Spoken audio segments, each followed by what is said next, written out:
ઘણા સમય પહેલાની વાત છે। એક ગામમાં લક્ષ્મી નામની એક સુંદર છોકરી રહેતી હતી। લક્ષ્મીનું બાળપણ ખૂબ જ મુશ્કેલીઓથી ભરેલું હતું। જ્યારે લક્ષ્મી 10 વર્ષની હતી ત્યારે જ તેના માતા પિતાનું અવસાન થયું અને ત્યારબાદ તે પોતાની કાકી ચાચી સાથે રહેવા લાગી। તેની કાકી સ્વભાવે ખૂબ કઠોર અને સ્વાર્થી હતી। લક્ષ્મીને દિવસભર ઘરના બધા કામ કરવા પડતા હતા। તેને સૂકો ખોરાક આપવામાં આવતો હતો। લક્ષ્મીને તેની કાકી તરફથી ક્યારેય પ્રેમ કે લાગણીનો અનુભવ થયો નહોતો। જેમ જેમ લક્ષ્મી મોટી થતી ગઈ તેની સુંદરતા વધુ ખીલવા લાગી। તેની સુંદરતા આખા ગામમાં ચર્ચાનો વિષય બની ગઈ। પરંતુ તેની કાકીને લક્ષ્મીની ચિંતા નહોતી। તે માત્ર પૈસાના લોભમાં હતી। જ્યારે લક્ષ્મી લગ્ન યોગ્ય થઈ ત્યારે કાકીએ તેના માટે એક એવો સંબંધ નક્કી કર્યો જે યુવક પહેલેથી જ પરણેલો હતો અને તેની પહેલી પત્ની પોતાની બાળકીને જન્મ આપતી વખતે ગુજરી ગઈ હતી। તે બાળકીની દેખભાળ માટે તે વ્યક્તિએ લક્ષ્મી સાથે લગ્ન કરવાનો પ્રસ્તાવ મૂક્યો, જેને કાકીએ તરત જ સ્વીકારી લીધો કારણ કે તેને આ માટે પૈસા મળી રહ્યા હતા। લક્ષ્મીએ પોતાના નસીબનો સ્વીકાર કર્યો અને તે ઘરની વહુ બની ગઈ। પરંતુ ત્યાંની પરિસ્થિતિઓ તેનાથી પણ વધુ કઠિન હતી। તેની સાસુ ખૂબ કઠોર અને અત્યાચારી હતી। તે લક્ષ્મીને તેની કાકી કરતાં પણ વધુ સતાવતી હતી। આખો દિવસ લક્ષ્મી ઘરના કામોમાં વ્યસ્ત રહેતી હતી, સફાઈ, રસોઈ બનાવવી, વાસણ માંજવા અને અહીં સુધી કે લક્ષ્મીને સાસુની તેલ માલિશ પણ કરવી પડતી હતી। લક્ષ્મીની સાસુ નાની નાની વાતો પર તેના પર બૂમો પાડતી અને તેનું અપમાન કરતી હતી। આ બધી મુશ્કેલીઓ છતાં લક્ષ્મીએ હાર ન માની। તે પોતાની સાવકી બાળકીને દિલથી અપનાવીને તેની દેખભાળ કરવા લાગી। એક દિવસ લક્ષ્મી રસોડામાં કામ કરી રહી હતી।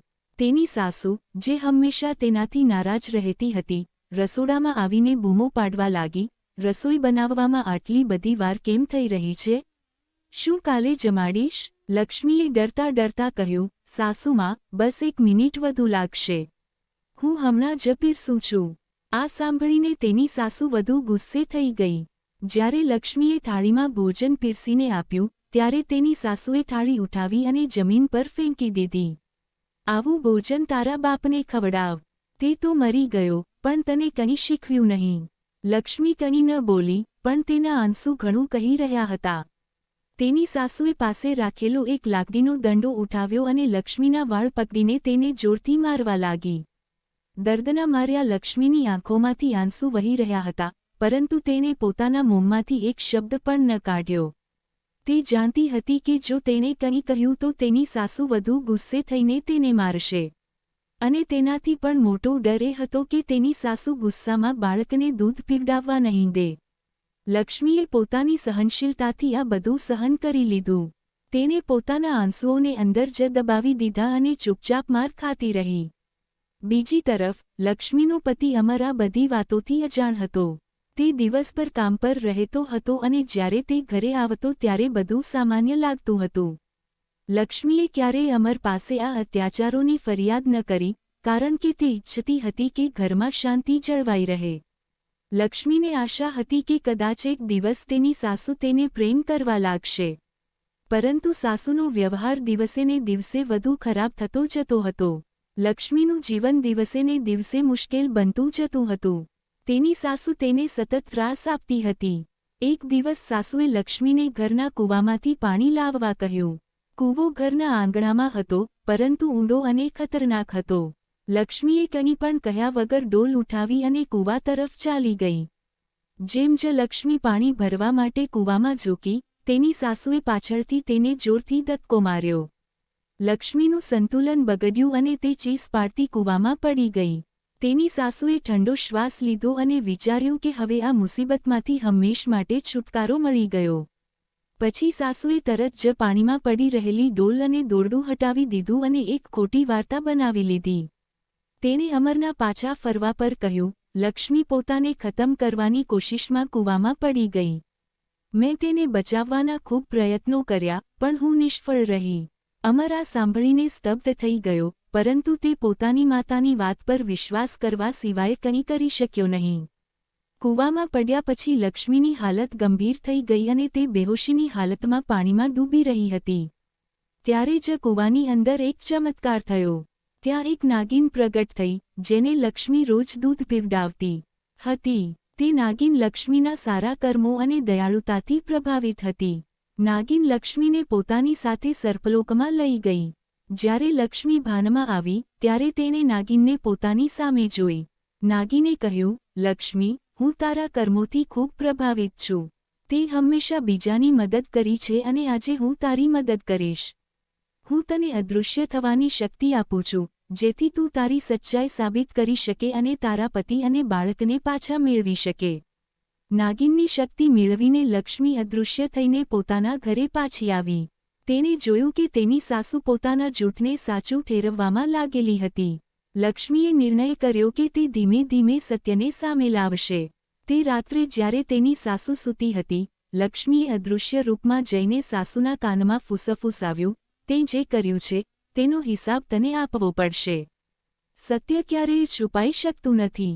સાસુ ડરીને જાગી ગઈ અને આજુબાજુ જોવા લાગી, પરંતુ તેને કંઈ દેખાયું નહીં. આ સિલસિલો ઘણી રાતો સુધી ચાલતો રહ્યો અને સાસુના મનમાં ડર બેસી ગયો. એક દિવસ લક્ષ્મીએ અદૃશ્ય રહેતા જ અમરની સામે પોતાની સાસુની સચ્ચાઈ ઉજાગર કરવાની યોજના બનાવી. જ્યારે અમર ઘરે હતો ત્યારે લક્ષ્મીએ અદૃશ્ય થઈને અમરની સામે તે જ ડોલ અને દોરડું મૂકી દીધું, જેને તેની સાસુએ કૂવા પાસેથી હટાવ્યું હતું. તેણે પોતાની સાસુને ડરાવવા માટે પાણીથી ભરેલો ઘડો નીચે પાડી દીધો અને અચાનક અમરની સામે પોતાના અવાજમાં કહ્યું, સાસુમા, મેં તમારું શું બગાડ્યું હતું કે તમે મને કૂવામાં ધક્કો મારી દીધો? સાસુ ડરના માર્યા ધ્રુજવા લાગી અને અમરની સામે સાચું બોલી દીધું. તેણે સ્વીકાર્યું કે તેણે જ લક્ષ્મીને કૂવામાં ધક્કો માર્યો હતો. અમર આ સાંભળીને સ્તબ્ધ થઈ ગયો. તેણે પોતાની માતાને ઠપકો આપ્યો અને લક્ષ્મીને શોધવાનું નક્કી કર્યું. અમરના સાચા પસ્તાવા અને પ્રેમને જોઈને લક્ષ્મીએ પોતાને પ્રગટ કરી. તેણે અમરને બધી સચ્ચાઈ જણાવી કે કેવી રીતે નાગીને તેનો જીવ બચાવ્યો અને તેને આ શક્તિ આપી. અમરે લક્ષ્મીની માફી માંગી અને તેને ગળે લગાવી દીધી. સાસુએ લક્ષ્મીની માફી માંગી, પરંતુ લક્ષ્મીએ કહ્યું, મેં તમને હંમેશા માં ગણ્યા, પણ તમે મને દીકરી ન સમજી. તેમ છતાં હું તમને માફ કરું છું, પણ તમારા કર્મોનું ફળ તમારે ભોગવવું પડશે. સાસુનું સ્વાસ્થ્ય ધીમે ધીમે બગડવા લાગ્યું અને તેણે પોતાની ભૂલો માટે ઈશ્વર પાસે માફી માંગવાનું શરૂ કરી દીધું. લક્ષ્મી અને અમરે એક નવી શરૂઆત કરી. નાગીને લક્ષ્મીને આશીર્વાદ આપ્યો અને કહ્યું, તારું જીવન હવે સુખી રહેશે. હંમેશા તારા સારા કર્મો પર વિશ્વાસ રાખજે.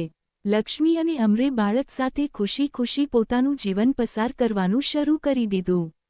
આ વાર્તા શીખવે છે કે સારા કર્મો હંમેશા માણસને બચાવે છે. સત્યની જીત થાય છે અને બુરાઈનો અંત. ધીરજ, વિશ્વાસ અને સજ્જનતાથી દરેક મુશ્કેલીને પાર કરી શકાય છે. જો તમને આ વાર્તા પસંદ આવી હોય તો વિડીયોને લાઇક કરો અને ચેનલને સબસ્ક્રાઇબ જરૂર કરો. મળીએ છીએ આવી જ એક બીજી રસપ્રદ વાર્તા સાથે. આભાર.